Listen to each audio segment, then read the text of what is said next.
నీవు ఏ స్థానంలో ఉన్నావు? ఎత్తబడే గుంపులో ఉన్నావా? విడవబడే గుంపులో ఉన్నావా? సమయం లేదు మిత్రమా, ప్రభు యొక్క రాకడకు సిద్ధపడము. ప్రభు నీకు సహాయం చేయను గాక. Praise the Lord. సంఘం ఎత్తబడిన తర్వాత ఏం జరుగుద్దో గమనిద్దాం. Soon after rapture what will happen? ఒకవేళ ఈరోజే క్రీస్తు రహస్య రాకడ జరిగితే ఎలా ఉంటుందో ఊహించలేని పరిస్థితి. ఫ్యూచర్లో కాదు, సంవత్సరాల తర్వాత కాదు, ఈరోజే ఒకవేళ జరిగితే, మీరు ఉద్యోగంలో ఉన్నప్పుడు, వ్యాపార స్థలంలో ఉన్నప్పుడు, పిల్లలు స్కూల్లో ఉన్నప్పుడు, కాలేజీలో ఉన్నప్పుడు, లేదా పని చేస్తున్నప్పుడు, ఆడవాళ్ళు ఇళ్లల్లో పనుల్లో మునిగి తేలుతున్నప్పుడు, తింటున్నప్పుడు, మొబైల్ ఫోన్ చూస్తున్నప్పుడు, బిజీగా ఉన్నప్పుడు, బైబిల్ చెప్తున్న ర్యాప్చర్ లేదా సంఘం ఎత్తబడే ప్రక్రియ జరిగితే ఏం జరుగుతుంది? ఈ ర్యాప్చర్ అనే ప్రక్రియ నెమ్మదిగానో లేదా స్టెప్ బై స్టెప్ జరిగేది కాదు. అపోస్తలుడైన పౌలు చెప్తూ ఉన్నాడు, ఒక రెప్పపాటులో అని చెప్తూ ఉన్నాడు. అప్పటి వరకు అంతా మామూలుగా ఉంటుంది. తర్వాత క్షణం నుండి ప్రపంచ చరిత్ర రెండుగా చీలిపోతుంది. మొదటి దశలోని పత్రిక 4వ అధ్యాయము 16-17 వచనాల్లో చూస్తే, ఆర్భాటంతోనూ దేవుని బోరతోనూ పరలోకం నుండి ప్రభు దిగి వచ్చును, క్రీస్తునందు మృతులైన వారు మొదట లేతురు. ఆ తర్వాత ఊహించండి, ఒక తల్లి పిల్లవాడికి అన్నం తినిపించుతుండగా మాయమైపోతుంది. అలాగే డ్రైవర్ బస్సు నడుపుతుండగా మాయమైపోతాడు. ట్రైన్ నడుపుతుండగా పైలట్ మాయమైపోతాడు. విమానాన్ని నడుపుతుండగా పైలట్ మాయమైపోతాడు. ఆపరేషన్ చేస్తూ ఉన్నప్పుడు డాక్టర్లు అదృశ్యమైపోతారు. ఒకరిని విడిచి ఒకరు తీసుకొని పోబడతారు అని ప్రభువు చెప్తున్నాడు. మత్తయి సువార్త 24వ అధ్యాయము 40వ వచనంలో, ఆ కాలమున ఇద్దరు పొలములో ఉండగా ఒకరు తీసుకొని పోబడుదురు, ఒకరు విడువబడుదురు. ఇద్దరు స్త్రీలు తిరుగలు విసురుతుండగా ఒకటి తీసుకొని పోబడును, ఒకటి విడిచిపెట్టబడును. భార్యాభర్తలు ఇద్దరు మంచం మీద ఉండగా ఒకరు ఎత్తబడుదురు, మరొకరు విడువబడుదురు. ఎందుకంటే ఎత్తబడే అనేది అది క్రైస్తవులైనందుకు, చర్చికి వెళుతున్నందువలన అది జరగదు. నీవు రక్షించబడి బోధకులు లోబడి పరిశుద్ధంగా జీవించినప్పుడు మాత్రమే అది జరుగుతుంది. రాకడ జరిగిన కొన్ని నిమిషాల్లో ఎవరికి ఏమీ అర్థం కాదు. ఫోన్లు మ్రోగుతూనే ఉంటాయి, ఎవరు తీయరు. తలుపులు తెరిచే ఉంటాయి, కానీ ఎవరు ఉండరు. న్యూస్ ఛానల్స్లో బ్రేకింగ్ న్యూస్ వేస్తూనే ఉంటారు. లక్షలాది మంది ప్రజలు మాయమైపోయారు, ఏలియన్స్ వచ్చి వారిని తీసుకొని పోయాయి అని చెబుతారు.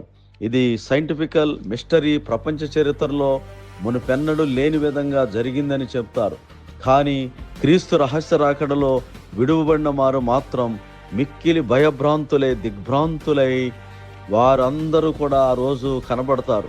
ప్రతి ఆదివారం చర్చికి వచ్చి వాక్యం విని సరిగ్గా ప్రార్థనలో పాల్గొనగా వాక్యానుసారంగా జీవితాలు లేనటువంటి నామకార్థ క్రైస్తవులే వీరు.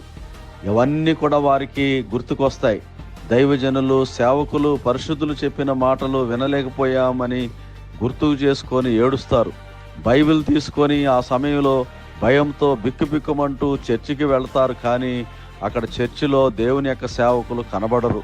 ప్రపంచమంతా అల్లకల్లోలమవుతుంది. ఎక్కడ చూసినా ప్రమాదాలు. కార్లు గుద్దుకుంటాయి, బస్సులు యాక్సిడెంట్లు జరుగుతాయి, ట్రైన్లు యాక్సిడెంట్లు జరుగుతాయి, ఫ్లైట్లు ఆకాశంలో క్రాష్ అయిపోతూ ఉంటాయి. అలాగే స్టాక్ మార్కెట్లు అన్నీ కూడా కుప్పకూలిపోతాయి. లోకమంతటా కూడా చీకటి అలుముకుంటుంది. ఎందుకంటే ఈ భూమి మీద నుండి వధువు సంఘము, పరిశుద్ధులు మాత్రమే కాదు ఎత్తబడింది, వారితో పాటు మంచితనము, నీతి, పరిశుద్ధత, పరిశుద్ధాత్ముడు కూడా తీసివేయబడ్డాడు. ఇక మీదట భూమి మీద భయంకరమైనటువంటి చీకటి, తెగుళ్ళు తాండవిస్తాయి. సరిగ్గా అర్ధరాత్రి 12 గంటల తర్వాత ప్రపంచ నాయకులందరూ అప్రమత్తం అవుతారు. జనములో ఉన్న భయాన్ని పోగొట్టడానికి ప్రయత్నం చేస్తారు. అల్లకల్లోలాన్ని ఆపటానికి ప్రయత్నం చేస్తారు. ఇప్పుడు అకస్మాత్తుగా తెర మీదకి ఒక నాయకుడు బయలుపడతాడు. అతడే క్రీస్తు విరోధి, యాంటీ క్రైస్ట్. అతడు యుద్ధాన్ని ఆపుతాడు, అనేక దేశాలతో శాంతి ఒప్పందం చేస్తాడు.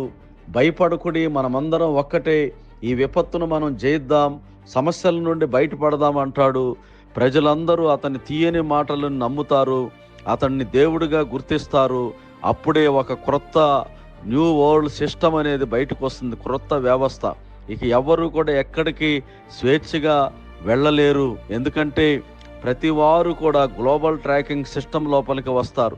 మీ స్వేచ్ఛ కోసమే, మీ భద్రతా సెక్యూరిటీ కోసమే అని చెప్తారు. ఇది ప్రతి మనిషి కూడా కంట్రోల్ చేస్తుంది. ప్రజలు పూర్తిగా క్రీస్తు విరోధిని నమ్ముతాడు. వాడు ప్రజలందరికీ 666 ముద్రలు వేస్తాడు. ఎందుకంటే 666 ముద్రలు లేనట్లయితే ఈ ట్రాకింగ్ సిస్టమ్ ఏది కూడా పనిచేయదు. వీరందరినీ సాతానుడు నరకానికి సిద్ధపరుస్తాడు. ర్యాప్చర్ జరిగిన 24 గంటల్లో మొత్తం ప్రపంచంలో పెనుమార్పులు వస్తూ ఉంటాయి. సోదరా సోదరి, పరిశీలన చేసుకో. నీవు రాకడలో కొనుపోబడకపోతే, మధ్యాకాశంలో నీవు పెండ్లి విందులో చేరకపోయినట్లయితే నీ పరిస్థితి ఏంటి? ఒక గుంపు జనులు కొనుపోబడి మధ్యాకాశంలో పెండ్లి విందులో ఉంటే, మరొక గుంపు జనులు భూమి మీద విడువబడి క్రీస్తు విరోధి పరిపాలనలో 7 సంవత్సరాలు శ్రమను అనుభవించడానికి సిద్ధపడతారు. ఈరోజు నీవు ఏ స్థానంలో ఉన్నావు? ఎత్తబడే గుంపులో ఉన్నావా? గడవబడే గుంపులో ఉన్నావా? సమయం లేదు మిత్రమా. ప్రభు యొక్క రాకడకు సిద్ధపడము. ప్రభు నీకు సహాయం చేయను గాక. ఆమేన్.